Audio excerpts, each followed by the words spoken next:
The Lord be with you. And with your spirit. A reading from the Holy Gospel according to Matthew. Glory to you, Lord. When Jesus was born in Bethlehem of Judea, in the days of King Herod, behold, Magi from the east arrived in Jerusalem, saying, "Where is the newborn King of the Jews? We saw his star at his rising, and have come to do him homage." When King Herod heard this, he was greatly troubled, and all Jerusalem with him. Assembling all the chief priests and the scribes of the people, he inquired of them where the Christ was to be born.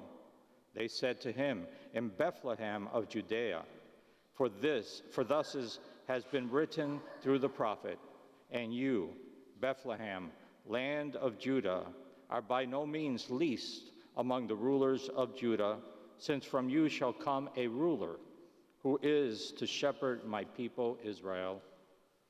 Then Herod called the Magi secretly and ascertained from them the time of the star's appearance. He sent them to Bethlehem and said, "Go and search diligently for the child. When you have found him, bring me word, that I too may go and do him homage." After their audience with the king, they set out. And behold, the star that they had seen at its rising preceded them, until it came to stop over the place where the child was. They were overjoyed at seeing the star, and on entering the house, they saw the child with Mary, his mother. They prostrated themselves and did him homage. Then they opened their treasures and offered him gifts of gold, frankincense, and myrrh. And having been warned in a dream not to return to Herod, they departed for their country by another way. The Gospel of the Lord. Praise to you, Lord Jesus Christ.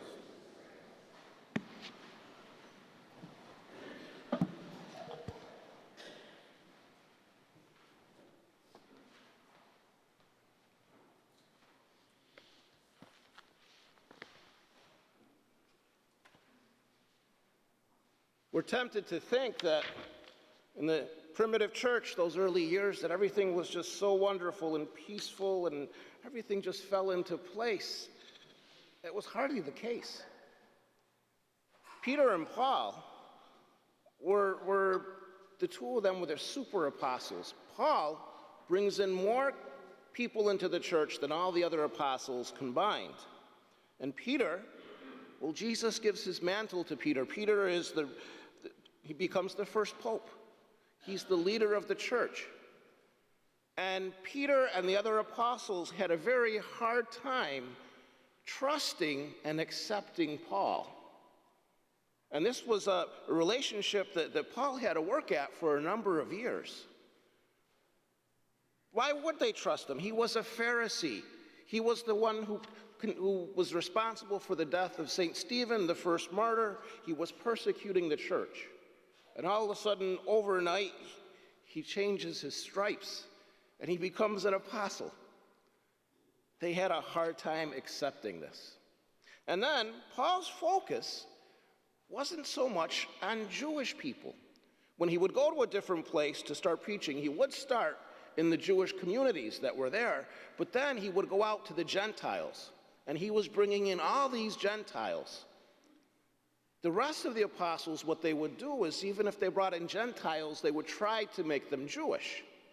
So had Peter went out, we'd be here in the morning, but last night we would have been in synagogue, and we'd be keeping kosher. So there was this tension, and it was going on for years.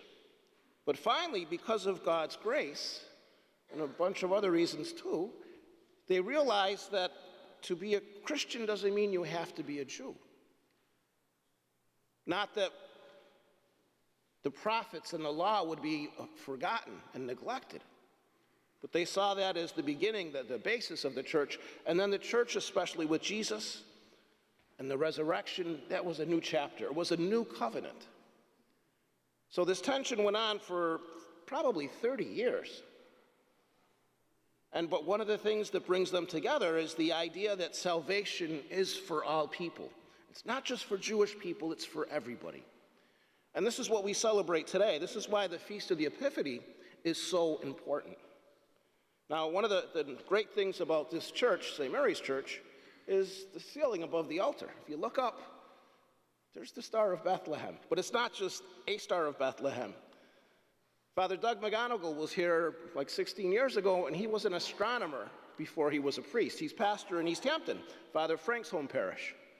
And you can go back with the internet now, you can go online and you can find what the stars were like on the day you were born. And they've got it charted up, you can go back thousands of years. So when the church was being redone, Father Brian and the committee, they went online and they found the stars that would be in Bethlehem 2,000 years ago. So you can see the star that the wise men followed. What do we know about these wise men? Well, not much. We don't know what country they're from. We're not even sure their race. We know they weren't Jewish. We know that. But aside from that, we don't know much about them. We call them wise men and kings. Where was the kingdom? Why were they called wise? We don't know that much about them. But what we can see in them is God's grace. They set off on a journey of faith. And it's a journey that makes all the difference for them, but for us too. So to go on this journey, these kings, well, somebody's going to have to take care of what they're in charge of. They didn't just decide, hey, look at that star, let's hop on a camel and go see where it leads us. They couldn't do that. They'd have to figure out who's going to take care of my responsibilities. Who's going to take care of my kingdom? Who's going to watch over my family? Who's going to make sure that my possessions aren't stolen? And then the three of them had to agree together how they were going to split the expenses for the journey, because it was very expensive. And they had to make sure that they'd have protection on the journey because it was dangerous, and that they'd have supplies. How long is it going to take us? They weren't sure. Well, should we get supplies for 10 days, 20 days, 4 months? They had to plan everything out, and they did. And the reason they did this was because they saw something in that star, and that God gave them knowledge that something wonderful had happened, and they wanted to be a part of it.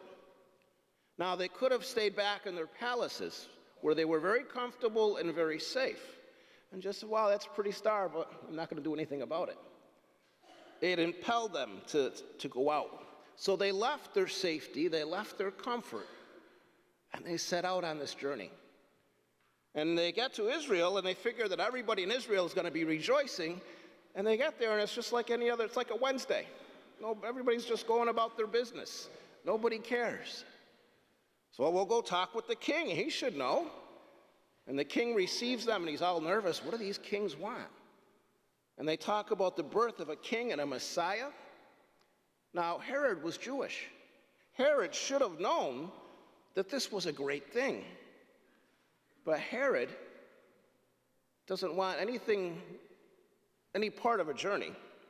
He wants to hold on to what he has. What makes him safe? What makes him comfortable? His power, his possessions, his authority. He's not going to share that with anybody, not even the Messiah. Oh, well, you guys, you go ahead. My priest and my wise men, they tell me the Messiah is going to be born in Bethlehem. You go find out where he is, and I'll go and pay him homage, I will. Yeah, we know what he was going to do. And so the wise men go, and they find what they were looking for. They find the child, and they're able to be a part of this wonderful experience. Salvation, what we celebrate today, is being in the presence of God. Now, these kings weren't Jewish. We don't know if they knew or not that they were in the presence of God. But they knew that this child was very special. And they knew it was incumbent upon them to leave their safety and their security and their comfort and to journey to get to where this child was. They knew it was an important event for them and for the whole human race. And they offer their presence, which testify to the divinity of Jesus, to his kingship, and also the death that he would suffer for all of us. This is what their gifts represented, the gold, the frankincense, and the myrrh. It represented they had an idea of who Jesus was. And then, after they have the reward, we don't know what happens to them, except they don't go back to Herod. They go back another way, and off they go. We hope and we can imagine that they're blessed, that journey made a difference in their lives. Herod doesn't take the journey. He sends his troops when the wise men do not come back, and he has all the baby boys in Bethlehem killed. Instead of being open to the presence of God, to being thankful for God's grace in the world, his reaction is death and sorrow and pain. So many years later, we celebrate this great feast because what it represents for us is that salvation is for all people. God's love, God's grace, God's presence, it can't be hemmed in behind palace walls or behind a border or frontiers. It's not contained in a single language or a culture. It transcends everything. That's what the wise men learned as they traveled, went to a different land with a different religion and a different language. They crossed barriers and borders. Nothing was going to stop them. And God's love and God's presence is the same for us. Nothing can stop it. Nothing can contain it. And we need to be agents of that salvation, of that grace. We need to share that with other people. And we can't limit God's mercy, God's compassion. We can't say, this person deserves it, but that person doesn't. Because God doesn't do it. Salvation is for all. So today, let us thank God for this wonderful gift that we continue to celebrate, God's presence among us. Jesus came into a world that was imperfect. He didn't fix everything, but it's better because God's grace was there, and it's still here. So many years later, we have problems. The world isn't perfect, but we have God's grace. We have salvation. We have God's presence with us now. We have the promise of salvation to come in heaven, which we know will be even better than what we have. But in the meantime, we have the prophets to look back on. We have Jesus' example and teachings to follow. And we have God's grace, his very presence, especially his presence in the Eucharist, that will help us not to be afraid to go out of our comfort zone, to go to places where we might not feel safe, go to places where we can share God's love. So let us thank God for salvation, and let us make sure we put no frontiers or boundaries on God's presence and love. Let us stand and pray.